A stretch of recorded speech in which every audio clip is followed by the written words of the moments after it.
नमस्कार। आज सकाळी शेअर मार्केट सुरू झाल्यावर तेजी होती। सकाळी 10 नंतर मात्र घसरण सुरू झाली।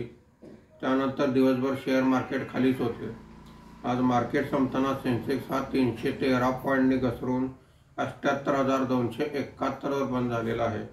निफ्टी हा 43 पॉईंटने घसरून 23,696 वर बंद झालेला आहे।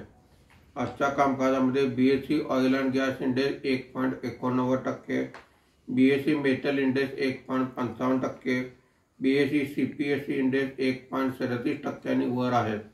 बीएसई मिड कॅप इंडेक्स 0.69% आणि बीएसई स्मॉल कॅप इंडेक्स 1.42% वर आहेत।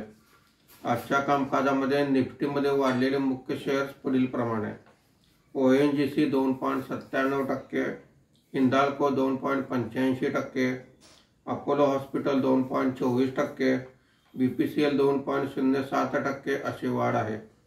आज निफ्टीमध्ये घसरलेले मुख्य शेअर्स पुढील प्रमाणे: Asian Paint 3.36%, Titan company 2.97%, Nestle 2.20%, HUL 1.93% अशी घसरण आहे। आज स्विगी, कमिंग सहित काही कंपन्यांचे क्वार्टरली रिझल्ट आलेले आहेत। एफआयआयने 1683 कोटी रुपयांची विक्री केलेली आहे।